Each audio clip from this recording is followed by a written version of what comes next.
startups. And who better to tell us about it than Telmo Perez, that is the Chief of Innovation and New Business in Acciona.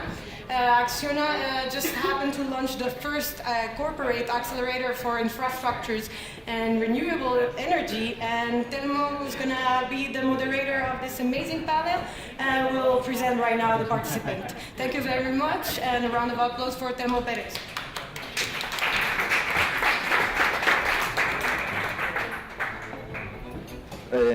¿Me escucháis bien? ¿Se escucha? Sí, okay.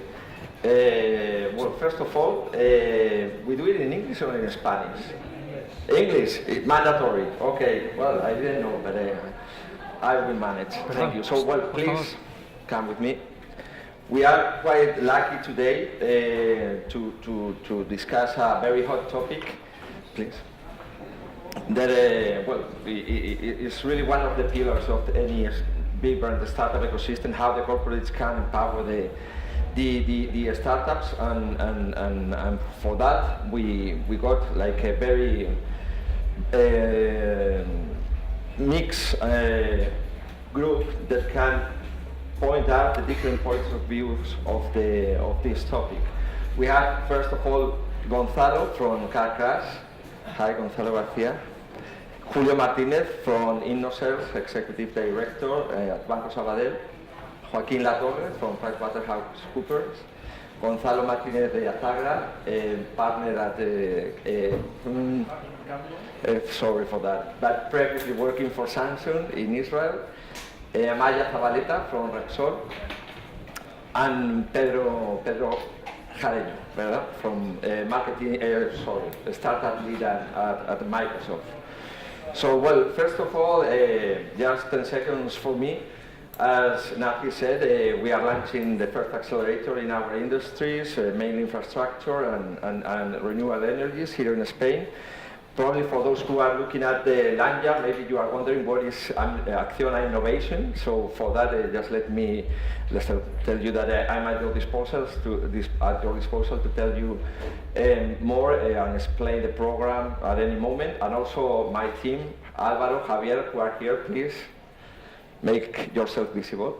So, well, I would like each of you to introduce yourself and especially your programs for startups, your strategy for startups, and basically that then we will go through to the objectives and so on. But in any case, we are going to start with the startup, which will provide a different point of view and their experience with the corporates. Okay, thank you, Gonzalo. Hi everyone, my name is Gonzalo Garcia, and I'm the only startup here, I believe.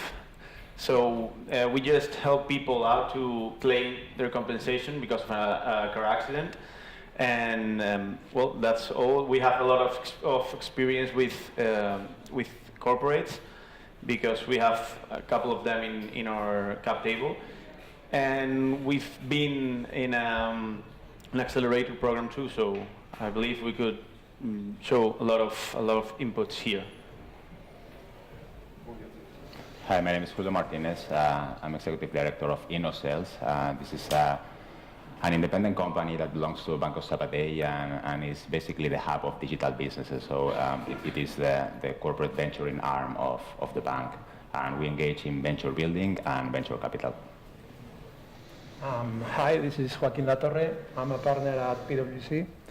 As you know, we are not a startup, but really, I represent the tax and legal department or law firm inside PwC organization, and for us it is strategic to be focused on the advice to startups and high growth potential companies.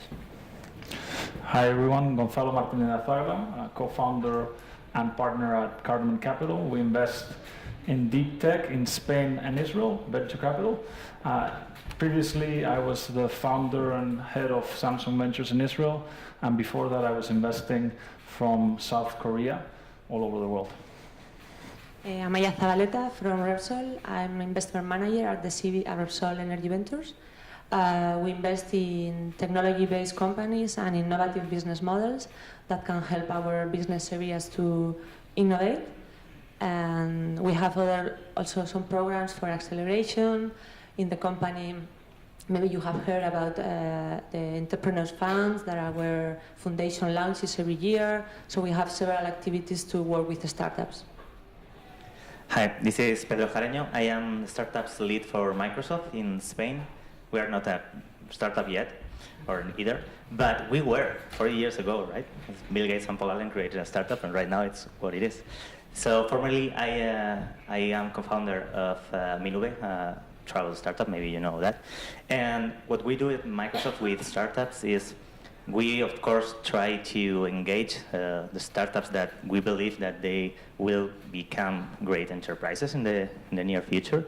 And it's, of course, related about our technology, mainly about cloud computing, about Azure is our product. So we have a program, it's called BeatSpark, and we help entrepreneurs with credits for the cloud, with technological skills, or even with learning courses. Of course, we have also a venture, have Microsoft Venture, and invest in startups, mainly in the US, in Israel, but we have also this fund right now here in Europe, based in London. And we have also 7 accelerators all over the world, and we help them there also to achieve their goals. Okay, thank you. Well, as former entrepreneur, now moving to the dark side, I hope you don't defend very much the corporate role in all this, okay?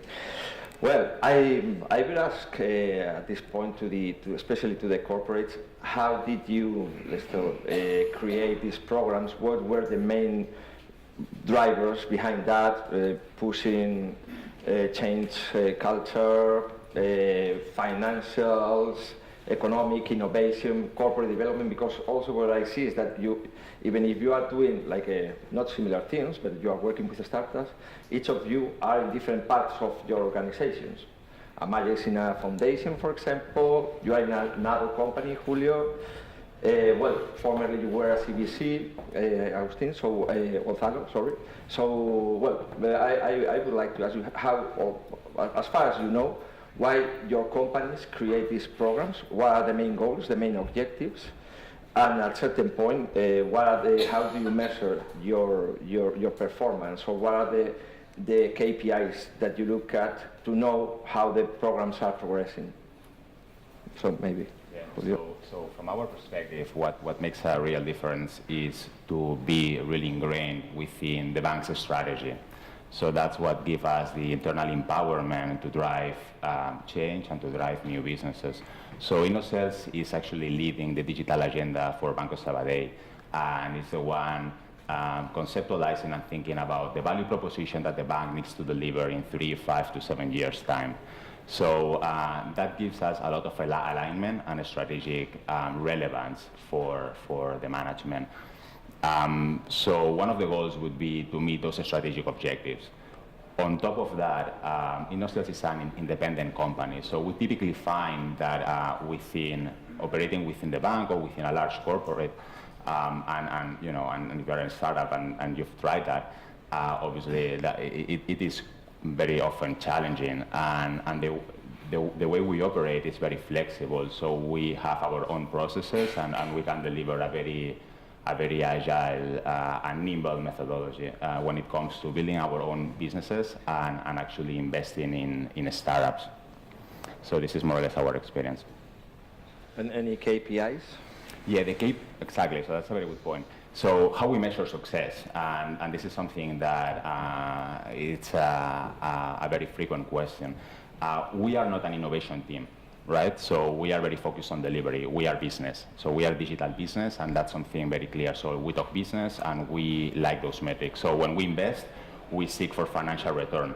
Obviously, we explore strategic areas, right? So if you think of a bank, so probably you want to think of analytics and platform and those areas that are relevant for our thesis. However, whenever we invest, we are going to be measuring IRR and cash-on-cash multiples and the usual VC metrics. So very business driven. On the other side, when we build our own startups and we launch them to the market, this is again business, so it's not an exploratory exercise that may end up nowhere. It's very clear, focused. We bring entrepreneurs from the outside, and it's an aggressive exercise to scale up, as you know, and be successful. So there we're going to be measuring. The nuance here is it's a typically digital businesses, so the usual metrics, as you know very well, are building the user base, installed active users, engagement with them, MRR, the usual metrics that drive digital businesses.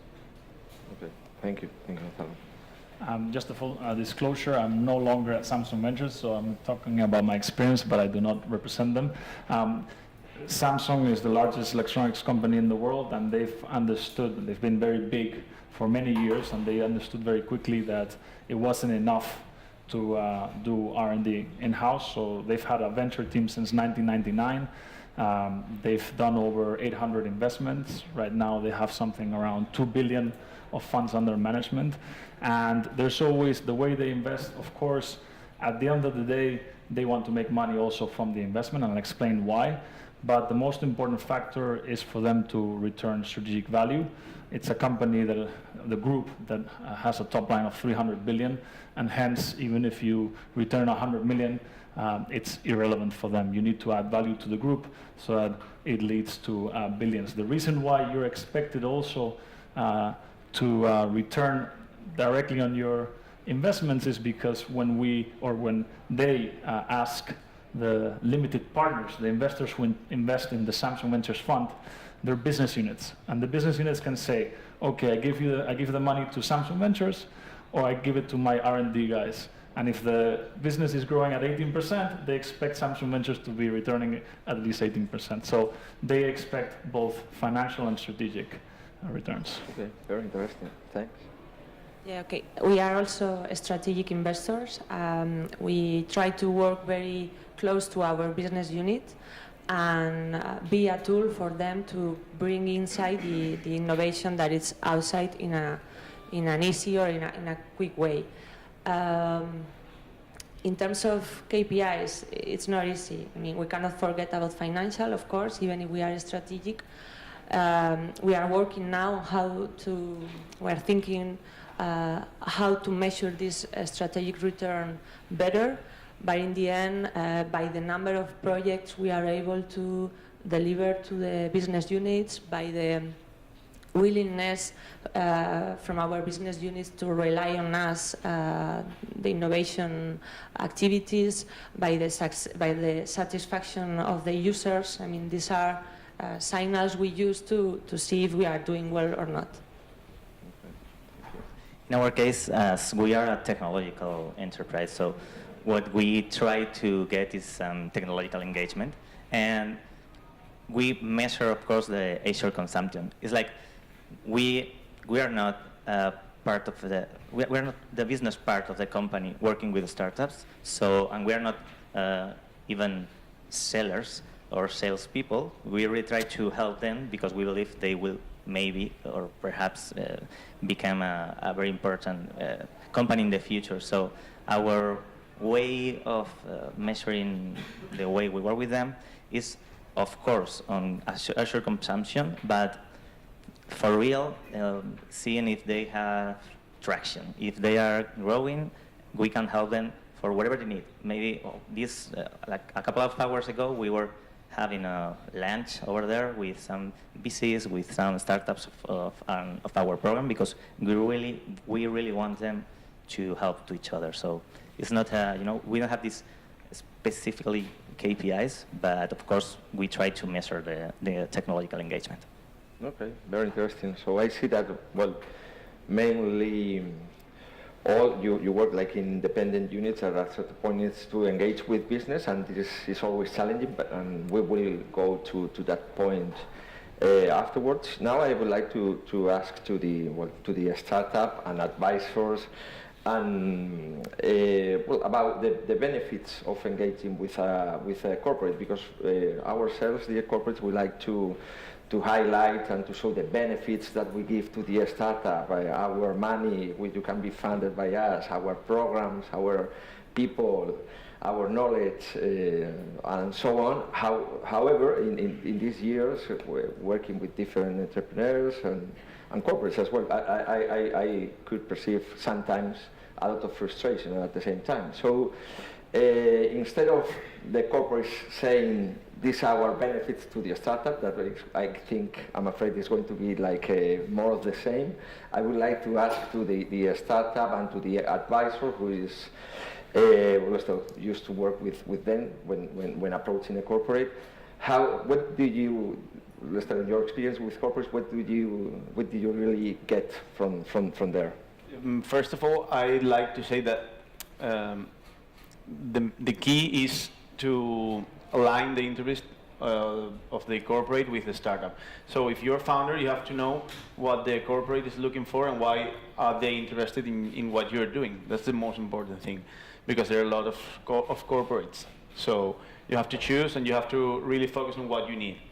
And then, well, benefits a lot. Corporates have a lot of contacts, have the momentum in your industry. They can make you get to a lot of investors, to funding, traditional funding, and of course VCs and etc. And well, lots of benefits. And why are they interested in you, really? I believe that corporates are, with all due respect, are big and slow. That's true. So that could never beat something small and agile. So if we get together, if we put together corporates and startups, we get something that's really big and agile. So that's why they should interact and they should get together and to do bigger things. So. Okay. Let me, after your comment, let me reformulate like the question now, especially for both Gonzalos, okay, and Joaquin. You are funded by a corporate, so you get a corporate in your capital. You, Gonzalo, you are building now your portfolio. So at a certain point, you can be in the situation that you co-invest, or a corporate wants to invest in one of your companies. And Joaquin also probably needed to advise a startup on facing a negotiation for, let's say, open the doors to a corporate. So from that point of view, how each of you see corporate as a potential investor, minority stake at a certain point? How is your experience with an investor corporate? Our process of investment was really easy because they thought they had an opportunity in our industry, and the company really knew what we were doing and what our focus was. So it was quite easy, a lot easier than with VC. I have to say that's like this. And I think that when you really have a feeling with the corporate, everything is easier when you talk from your feelings, right? When you have a really good relationship with them, everything is easier. You didn't feel any big risk in this operation? Not really. I think the risk, they had a risk really because they invested, they outsourced their innovation process. That's why they really invested in us. They saw an opportunity, and that's why they made the decision. Okay. The right decision, I believe. Okay. Right. Joaquin? I would say that in our experience, really, I don't see any major difference of a company investing in a startup or another type of vehicles. At the end, in each different case, the company knows better than everybody the business is intending to acquire, and really the process is more or less with no major difference. Perhaps, which is interesting, at least for us, from the point of view of the advisor, is how the entrepreneur or the startup or the we call the high growth potential companies is acting or is reacting. No, that perhaps is different, and in which is the point in which we have decided to invest because we see a new possibility, a new round of rendering our services, which at the end of the day is which is our aim, no? We are not, none of us are NGO. At the end of the day, what we are is we render service, and we look for new opportunities to collaborate with the clients. No? But with companies, I don't see any special difference in the process of deciding, advising, or negotiating with a startup. Okay, so you didn't face, for example, any situation where a corporate was trying to ensure exclusivities or any prerogatives on top of the financial investment itself? No, especially. Okay. I've seen it from the side of the corporate, so I know all of the bads of the corporates, also all of the goods. I'm actually very positive to co-invest with a corporate. But one thing that was critical, even me when I was in the corporate, is you don't let the corporate invest in your company alone.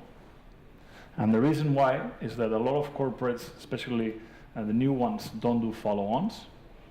So you could be left with no investors to participate in the next round 2 years later.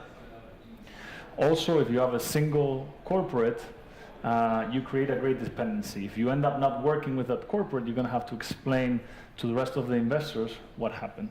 So it's usually recommended to bring multiple corporates and to make sure that you have a financial investor who can help you make sure that you have capital, even if there's sometimes political situations in a corporate where there's a new executive who does not believe in your startup anymore, or the strategy changes and you're left alone. So definitely good. It has a mark of approval. If you have a company like Samsung investing in your company and you're in technology, it's amazing, but it has to be well managed. Okay, thanks. So, well, one more question, especially for the corporates. Previously, when you introduced your programs and yourself, the three words I heard the most are strategic, business, and impact. So this is important. So, as I said before, at the end of the day, probably this activity needs to engage with the business. So, very briefly, what you would say are the key success factors to engage with the business? Maybe one or two, and also the main barriers that you found to really interact and to get that impact that you want to create for the company.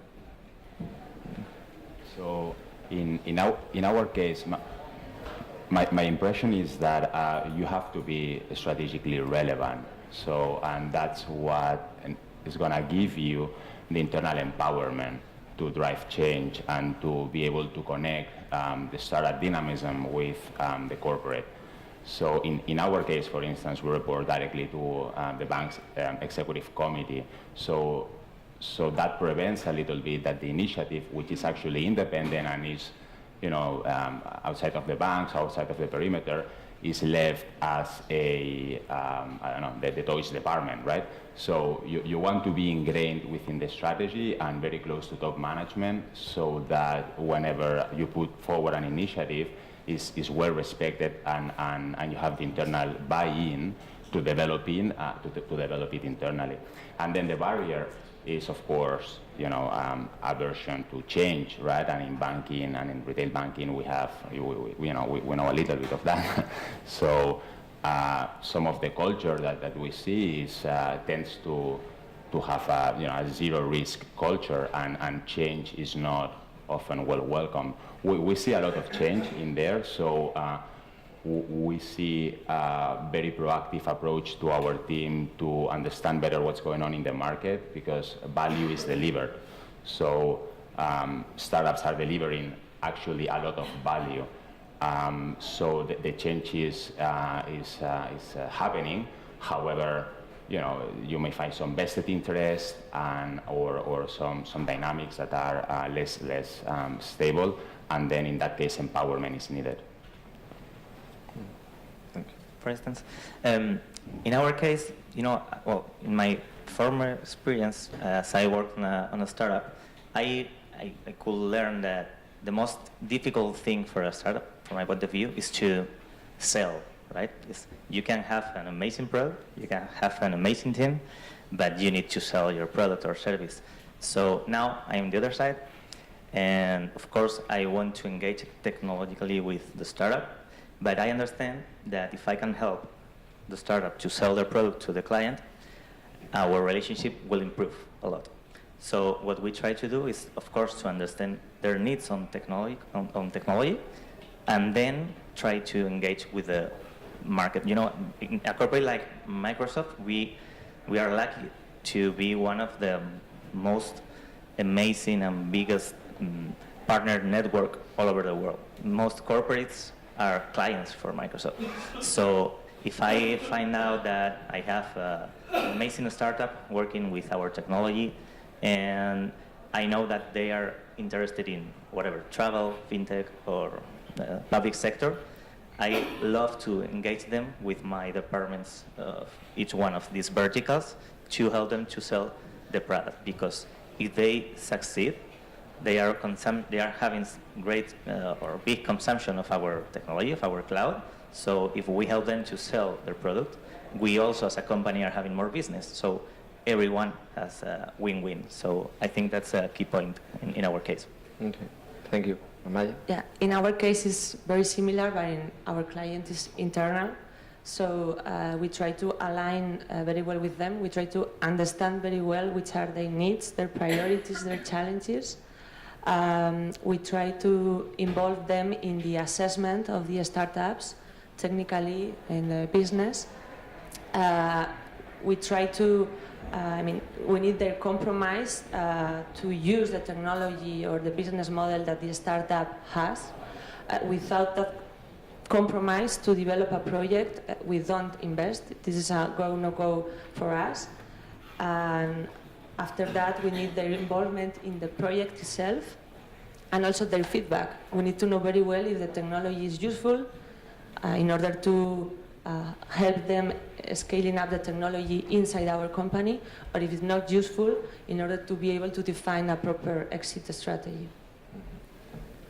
I'd like to comment something slightly different, which is, well, this is my view, by the way, but the way I saw it was, okay, the first thing is, have you ended up collaborating with the startup in which you invested?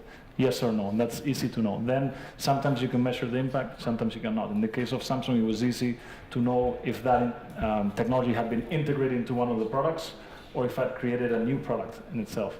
So that's the biggest success. But as a corporate venture, which was a separate legal entity, the way I thought of it, and maybe my executives didn't agree, but the way I thought of it, it was also a success if your competitor bought the startup you invested in.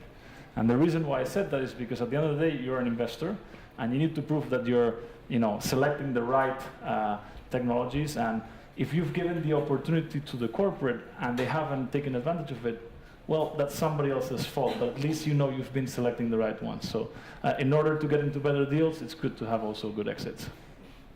Okay, good.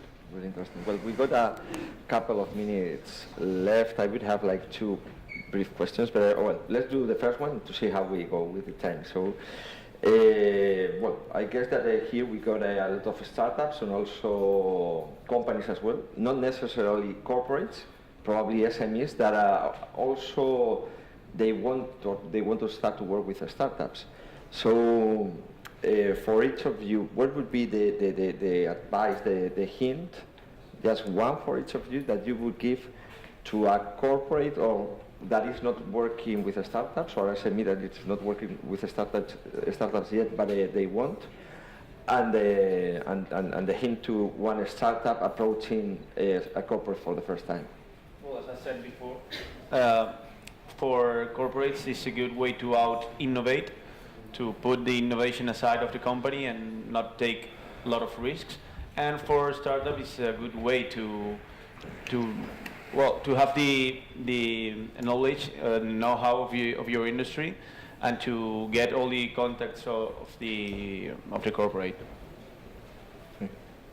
In our sector, it's very clear, right? So we saw a lot of fintechs starting with a straight competition and attacking our profit pools, and now I think that on both sides we are coming to realize that collaborating is actually much more useful. So we definitely are looking at B2B businesses, for instance, and startups, and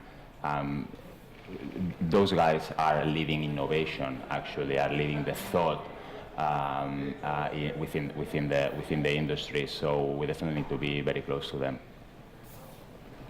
In our case, perhaps, I accept that we have a different view or a limited view, but what we have learned is that it's very important, apart from the core business, apart from the business itself, it's important to build from the very beginning credibility, or that both parties rely on each other, which sometimes is due to things that you don't think at the first moment, which is to be clear which is your financial model, your business model, your plans for the future, your governance structure. These type of things, in our experience, are very important. I would say that it's important to think from the very beginning, and it would be a good point to take into account. For corporates wanting to start, I would say go and start talking to startups that are already in mid-stage. Don't do seed or early, and also see if they have good investors, just so you learn before you start trying to choose the right ones. And for the startups, to attack multiple corporates, and to know exactly what you want before you talk to them, because the corporates are going to shift you to wherever they want. So make sure you know what you want before you talk to them. I agree. For the corporates, I would say to have the compromise from the top level. Without that, it's going to be very difficult. And also to have very clear which is your target you want to attack also. And for the startups, patience. I mean, big companies are very slow in some processes, and they have very strategic changes and shifts. So this is very common, and it's better to keep it in mind since the beginning, and in order not to have a very huge frustration. Patience. I would add a keyword for both sides is people. If you're a corporate, you need to understand the startup entrepreneurship mindset. You need to have empathy with what they are and what they believe and what they are trying to achieve. But if you're a startup, you have to think that behind our big brands and behind our big numbers, we are also people. And it sounds like quite natural, but sometimes we forget that. And I think it's so interesting. If you're a startup, you need to find a champion into this corporate, and you have to attack with emotions, right? We are all people, all that we are here. And I think that if we start thinking much more about people and a little bit less about money and ambition, we all will build a very more interesting ecosystem, and that will be great for all of us. Fully agree. That is something that I always tell to startups. Find the person, the people that really wants to work with you, instead of going to the top manager that has no time to or doesn't care. Okay, well, thanks so much, speakers, and well, I hope you found it interesting, and well, see you now. Thank you. Thank you.